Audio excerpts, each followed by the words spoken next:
Seattle is a city where we strengthen existing protections and we create systems of support for people who are seeking abortion care. That's Councilmember Tammy Morales, one of many members of the Seattle City Council, sponsoring legislation to protect women coming to our city for abortion. So what are the battlefields for that legal fight ahead here and across the country? Plus, with a series of public forums starting this week, what is Seattle looking for in the search for a permanent police chief? And if you love Seattle parks, raise your hand and keep them raised. If you're ready to see taxes to support parks get doubled. We have these issues and so much more this week on Seattle News, Views, and Brews, your coffee break political podcast. I'm Brian Callanan. I'm a host on Seattle Channel. The views expressed here are my own, and I am joined by David Croman of the Seattle Times. And David, great to see you as always.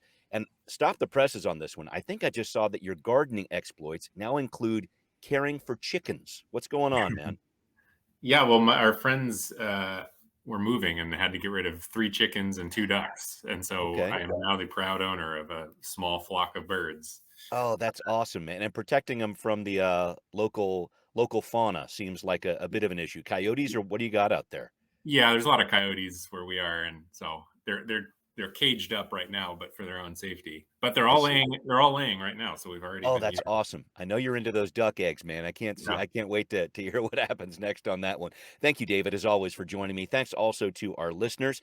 We have a lot of you out there. We really thank you. And we also thank City Grind Espresso, our background noise sponsor for the audio podcast. Catch them on the first floor of City Hall. Thanks also to our patrons. We'd love to have more of you on board, folks. Thanks to Callie from a couple of weeks ago who jumped in at the $10 level. And if you do jump in at that level, we will send you your very own Seattle News, Views, and Brews coffee mug and feature your photo on the mug shot of the week.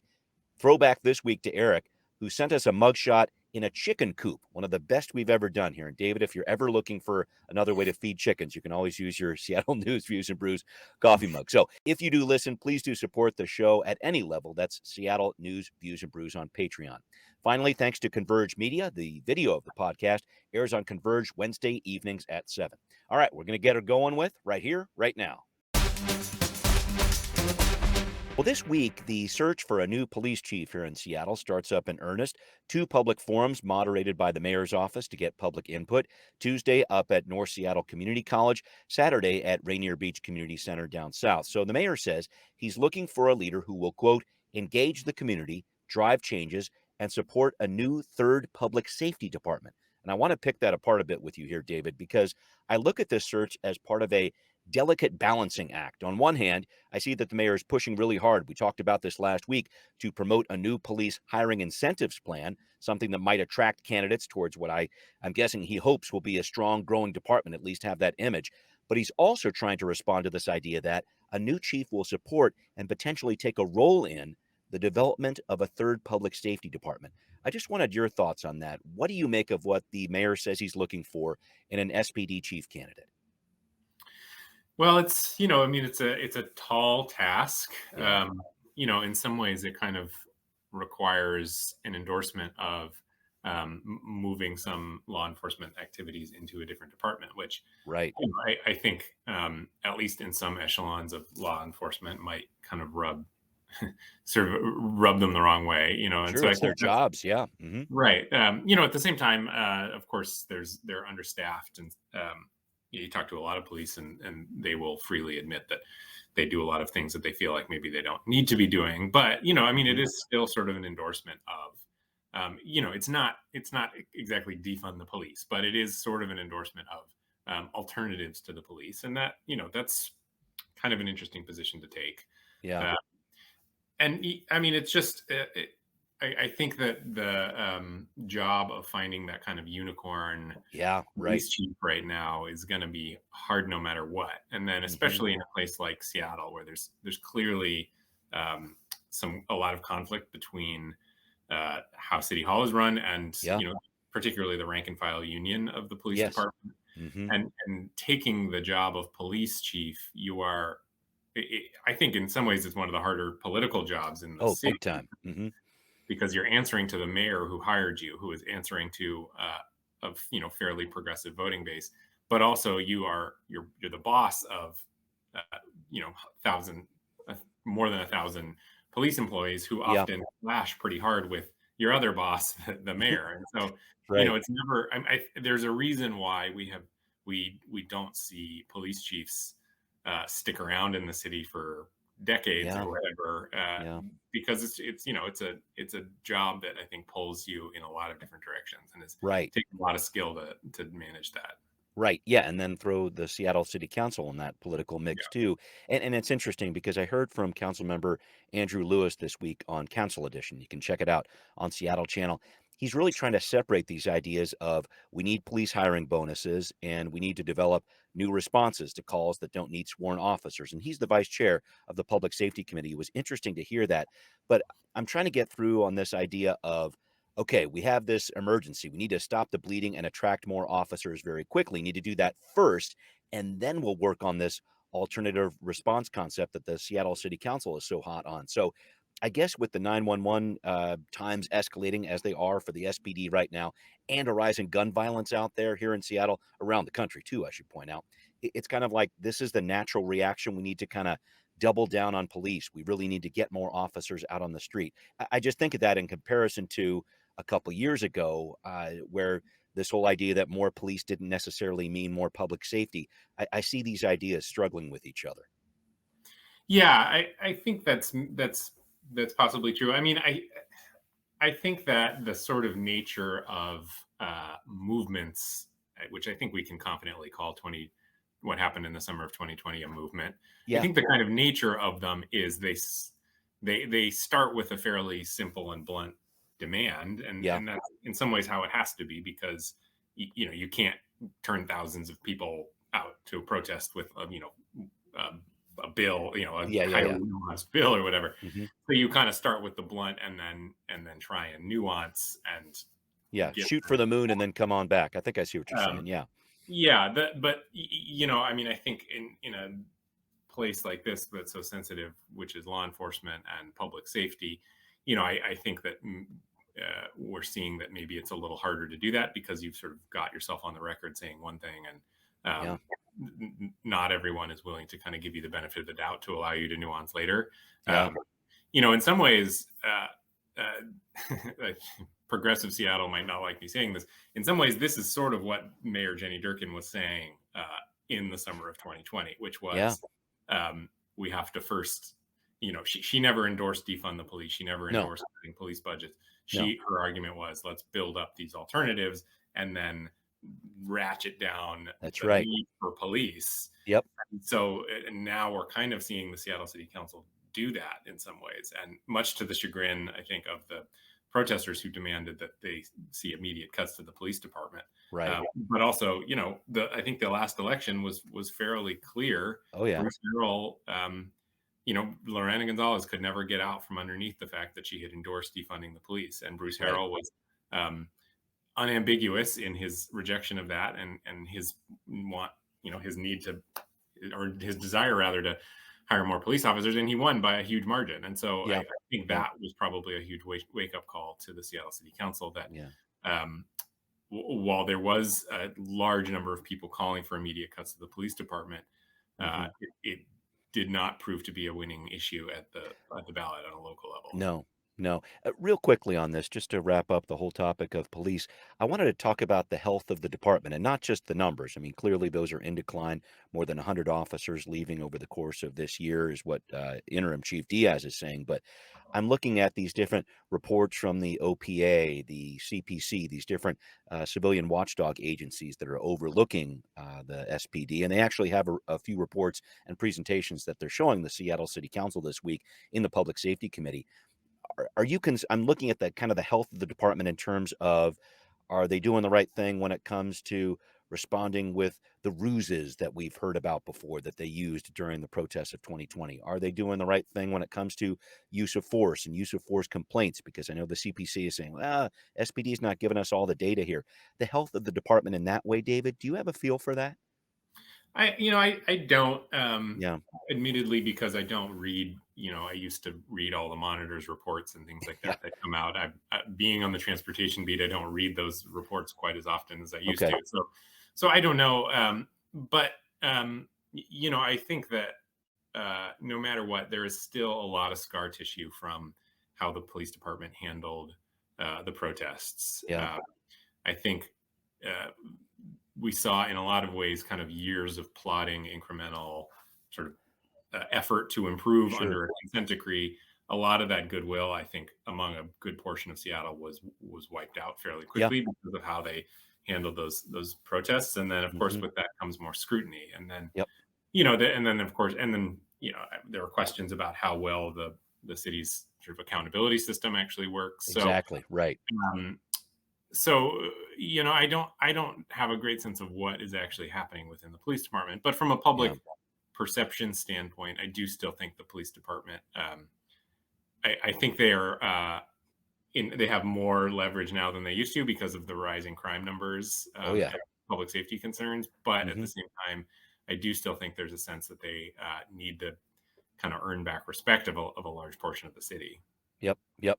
A lot going on there. Thank you, David, for that breakdown. And I'll tell you what, moving on here, if you think heading to a forum to find a new police chief sounds fun, well, the excitement ain't stopping. Even more town halls coming your way on the future of the Seattle Park District, the Metropolitan Park District, the first one hosted by Councilmember Lewis at the Queen Anne Community Center on Thursday, and more to come this summer. Check out his website for info there. And a quick refresher course here, folks. Seattle voted to establish a park district, a separate taxing authority for our park system back in 2014, and all the city council members serve as its directors. So what's on the table right now? Well, possibly a doubling of this tax we now pay to maintain and support our parks. Median homeowner pays about $155 right now. This proposal would push that to just over $300. And why is this? Just some more background here, folks. Parks and Rec says from the big climate events we've seen the past few years to the pandemic to the protests of 2020, our parks have really been pushed to the limit. It's time to invest. I'm looking at this, David, and I get it in terms of what the parks are going through right now. But also, I've heard some of these criticisms from people like Councilmember Alex Peterson, who's saying, wait a minute, we got a lot of levies that are going to need to be raised or are already raised for education out there, for affordable housing. Move Seattle, we're talking about, for transportation that's going to be up in a couple years. How big of a political lift is it, or will it be, I guess, for Seattle City Council members as Park District commissioners to raise taxes for parks? What do you think? My baseline on property tax levies is until one actually fails, I'm going to assume they all will pass. Yeah, right. So far, I've been a reporter in Seattle since late 2014, and so far that has worked for me. And every time a levy comes up, we of course have this discussion, and I think it's worth having this discussion about. Of course, property taxes, you want accountability, and you want to be sure you're going to get something out of it. And so far, that kind of levy fatigue has not shown up yet. Housing levy passed, with huge numbers. Last time, and so when it comes to parks, I have a really hard time seeing that not passing by fairly large margins. The education levy in 18 passed with huge numbers. Right. So yes, I think parks. I do think that the place where this is going to warrant the most discussion is around the Move Seattle levy and transportation, because that was so big and so underwhelming in a lot of ways that it did not deliver on a lot of what it said it was going to do. And so some real questions there. That hasn't, with the parks, of course there's a lot of work to do and there's a lot of backlog maintenance, but there has not been the same level of level of frustration, I don't think, in City Hall that is under-delivered. And so my assumption, like I said, eventually I will be proven wrong, I think. But until I am, I'm just going to assume that they'll pass by fairly healthy margins. I did want to point out, though, it's interesting with this plan. It brings me back to the library levy, which we have passed overwhelmingly over the past several years. But this park district has basically been separated out. It has its own taxing authority. And one item included in the presentation that the council is going through right now, the Board of Commissioners, using $10 million of the new revenue to go into the general fund. And that's where it's like, wait a minute, this levy is actually supplanting money that's supposed to come from the general fund for parks. So using levy dollars to replace general fund dollars, I think that's part of the conversation too. And that's where, I don't know, it gets interesting. If parks are such a priority, then, well, shoot, why do we have all these levies to support them? Shouldn't that just be part of what we're taxed on as a regular government? Any thoughts on that piece of it? Yeah, I wasn't around when they made the decision to create this kind of special the district. Metropolitan Park District. Sally Bagshaw was a proponent. Or maybe it was right before I started reporting. Yeah. I remember there being some discussion about it. I mean, I think the idea was you kind of create this untouchable pot of money that we as a city, Seattle has great parks. Everybody loves Seattle's parks, and I think it's a big reason why a lot of people live here. And so the idea at the time was you create this kind of special untouchable pot of money that in bad times you can't just raid the parks fund to pay for other things, and so you guarantee that you kind of always have funding for parks. So yeah, I mean, I think that was a discussion that was kind of had and finished. I don't know if there would be any consideration of kind of, I mean, in this discussion, we're seeing some of those lines being blurred a little bit, which is certainly interesting. So yeah, I don't know. I mean, I just think I see this being a really popular issue in Seattle because of how big and robust and beautiful the parks are. That I'm sure there's going to be like little things like this that come up and are tough issues, and the council's going to want to deal with. But in the end, again, I just have a hard time seeing this not moving forward. No, people love their parks like they love their libraries. It's an interesting civic discussion to have, though. And thank you for breaking down those pieces with me. All right.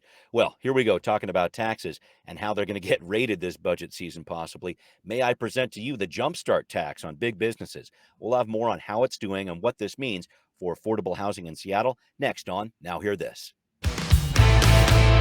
Well, big news for the city of Seattle emerging late last week. The city will spend about $80 million to build or restore more than 1,700 units of affordable rental housing, thanks to revenue from the city's new Jumpstart payroll tax. Remember, this tax, passed by the council in 2020, requires businesses that spend at least $7 million on payroll annually to pay a tax on employees who make at least $150,000 a year. Here's how excited Councilmember Teresa Mosqueda was, the sponsor of Jumpstart, at a press conference last week. We are celebrating those dollars going into community and building homes, building units, building a sense of joy and pride and respect for people to call home. You all made this possible, and it is my privilege to be able to work in partnership with you to make Jumpstart a reality in Seattle. David, I played that soundbite there because it really felt like a campaign rally, and maybe with some good reason, because also last week, the Metro Chamber of Commerce dropped its lawsuit that was fighting against Jumpstart. It just felt like this was the kind of announcement Councilmember Mosqueda has been anxious to make for a long time, and I just really thought it was big news that the chamber was dropping its suit. Yeah, I agree. It's you think back to 2017 with the original kind of quote head tax, and what people were talking about that for years, and it was this like seen as this kind of symbol of council incompetence, and it just became this like huge cudgel for the Chamber of Commerce. So to fast forward to now, where not only is Teresa Mosqueda out there celebrating the investments of a tax that is much larger than that original head tax, but that the Chamber of Commerce has now just given up. I mean, this is the end. This is the city council has won this fight after 5 years of, and it turns out, when you start bringing in money, people are fairly happy to spend that money and to take that money. So even someone like now Mayor Bruce Harrell, who voted in favor of the original head tax, but was also one of the people to vote to repeal it, and had always been a little more hesitant than some of the progressive people. Now you get this fight where like the mayor wants to take some of the money and spend it to backfill what's going to be a budget deficit in the general fund. And so suddenly you go from this massive fight over whether they should be doing this at all to people fighting over who gets to actually spend this money, and the chamber itself kind of realizing, I think, that when it comes to taxing rich people and large corporations, it is basically a pretty popular idea in Seattle. I mean, there's a lot of controversy in how the Seattle City Council has rolled this out early on and that sort of thing. But when it comes down to it, and I think that, even sort of representatives of the quote more moderate, consultants who helped out the kind of quote more moderate Seattle City Council people run their campaigns will say Sure.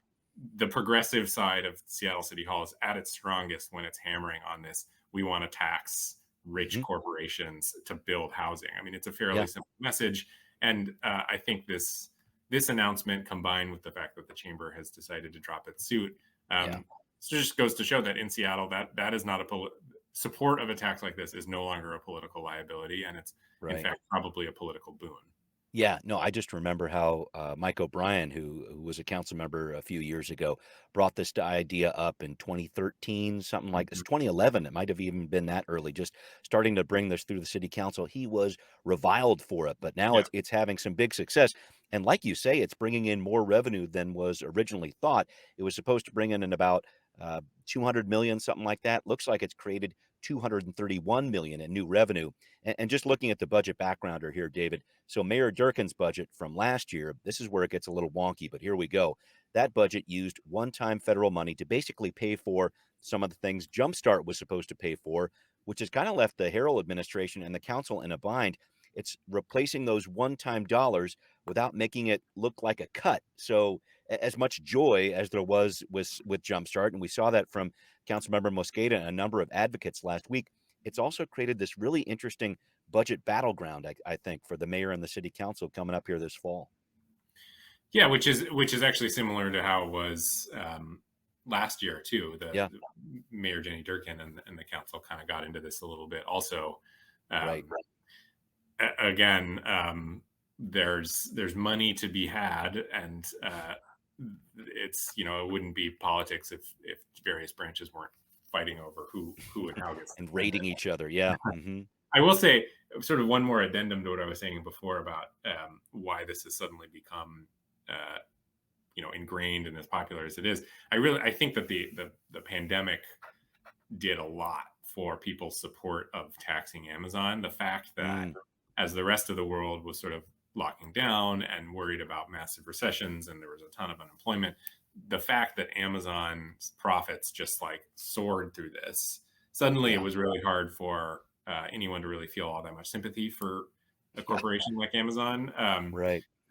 And I think that also kind of changed the dynamic quite a bit. That the argument that Amazon was making in 2017 that they would start, moving people out of Seattle, just suddenly didn't carry that much weight because people were looking at these balance sheets and how much money Amazon was making during the pandemic and saying, that argument just did not hold the same kind of water. So again, there are certain benefits to being a reporter in the city for a while. And one of them is watching how quickly some issues can turn from totally toxic to, basically a political, a thing that they're willing to celebrate publicly and run campaigns on. Yeah, on all sides of the political spectrum, for sure. Well, I wanted to move on to one other issue here with you, David. I mentioned at the top of the show, the Seattle City Council is working on several ways to protect a woman's right to have an abortion in our state, even if she's coming across state lines. And last week, we saw council members Morales and Herbold talking about protecting abortion access here. And this week, we're learning more about a measure from Councilmember Shama Sawant up for a vote on Tuesday that would make Seattle a sanctuary city for abortion. And David, this is where I think those legal wheels really start spinning. So this measure from Sawant would direct the SPD and city attorney's office not to cooperate with out-of-state law enforcement investigating women who might be trying to get an abortion. And it would also require the SPD and the CAO to record any requests from law enforcement for assistance from states where abortion is banned. And I think about this in light of that law in Texas that basically sets a bounty out there, allowing private citizens to sue for people seeking abortions out of state, what places like Seattle are doing. But when you start bringing in the local city attorney and the police into the mix, which I guess you kind of have to do here, what sort of complexity does this create? And what sort of coalitions are being formed here between Councilmember Sawant, the SPD, the city attorney's office? This is a really interesting issue. It is an interesting issue. I'd be curious to know if it ever becomes relevant or not. I genuinely don't know. I mean, I have no sense of, I don't know that anyone really knows how aggressively states like Idaho are going to go after it. Will go after its own citizens who might fly to Seattle. This is, Seattle doing this is, Seattle's not really alone in doing this. The state has also, and Attorney General have also said that, they wouldn't cooperate with investigations or do anything like an extradition or whatever. But yeah, again, yeah, I would just be very curious to know if this ever becomes relevant. The only other sort of similar thing I can think of was maybe around 2016, after Donald Trump was elected president. Seattle became a quote sanctuary city for undocumented immigrants. That's right. The difference there, though, and Washington State kind of did the same. The difference there, though, is at the time, at least Washington State, and I think to a lesser extent Seattle also, there was already some relationship with immigration. That was the thing that was going on, and it was legitimately happening, that there was exchanging of information between local law enforcement and federal immigration law enforcement. And so, that was kind of more impactful in that they were stopping, instructing people to stop doing something that they would occasionally do. This is a new thing. There's until recently, abortion was constitutionally protected. And so, of course, there is no current relationship now in which law enforcement is helping investigate people who get abortions. So, which is all to say, I just have no sense of, how much going to look would ever come into play, whether they would help out in the first place. And I don't know that anyone really knows that. No, I've seen some comparisons too to back in the 1860s in the Underground Railroad, people seeing slaves go to different states and what's it going to be like as our as states fight each other over these different abortion laws. But it's definitely something that we're going to be tracking over the next several months. And I appreciate the back and forth on that, David. All right, well, up next, what needs to happen in the Soto neighborhood to make it safer for people who aren't driving a car or truck? Some big concerns there. David's got the details on Transportation Talk.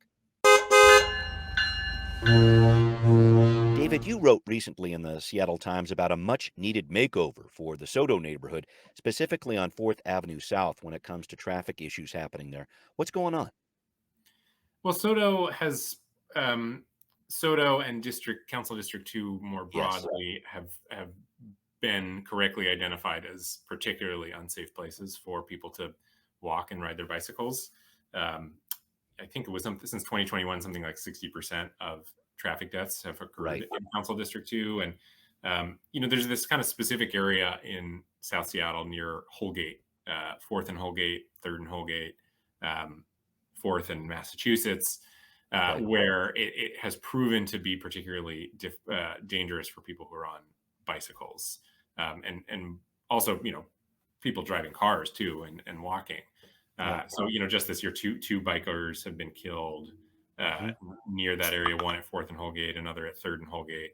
And so, I think I don't want to oversell what this is. This is not some sort of radical reshaping of all of Soto. But what's interesting about it, so, they're basically proposing banning some left-hand turns and putting in a kind of medium in the middle of the road and trying to slow turns, sort of things that can be done relatively quickly without tearing up a lot of concrete.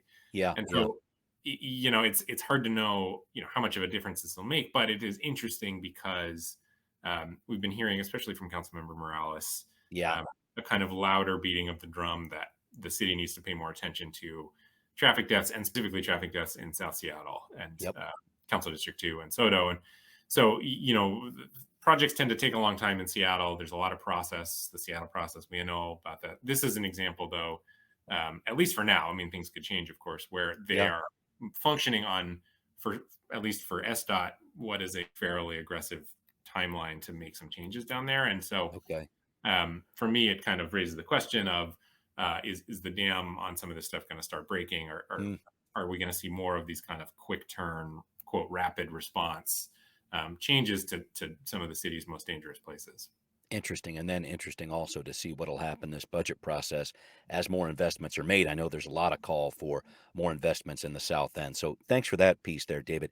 I wanted to wrap up by asking you something. Now, I know you listened and read the story from one of your colleagues here, Christine Claridge, writing about line cutters and the state ferry system. I know you use the ferries a lot.